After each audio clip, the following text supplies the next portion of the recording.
நினைக்கிற காலம் இது. அதனால மக்களுக்கு எந்த பிரயோஜனமும் கிடையாது. மக்களோட பிரச்சனைகள் தெரியாது. மக்களோட பிரச்சனைகள் தெரியணும்னா ஒரு கிரைசிஸ், ஒரு முக்கியமான ஒரு பிரச்சனை வரும்போது மக்களை காப்பாத்துற தலைவர் வேணும்னா அவர் அந்த ட்ரெயினிங்கோட வந்த ஒரு தலைவரா இருக்கணும். இப்ப சொல்லலாம் வாரிசு அரசியல்னு சொல்லி குற்றம் சாட்டலாம்.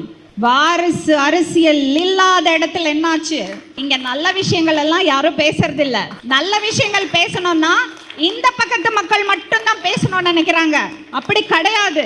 நான் பிறந்து வளர்ந்த பேக்ரவுண்ட் பாத்தீங்கன்னா ராஜாஜி அவர்களோட மிக க்ளோஸ் அசோசியேட் எங்க அப்பா. அப்ப நான் அந்த பக்கம் சார்ந்த ஒரு பேக்ரவுண்ட்ல இருந்து வந்த பொண்ணு. ஆனா எங்க அப்பா டாக்டர் கலைஞரை பத்தி அவ்வளோ பெருமையா பேசி நான் கேட்டிருக்கேன். எங்க அப்பா ஒரு பெரியார் ரசிகர். தமிழ்நாட்டு பெண்கள்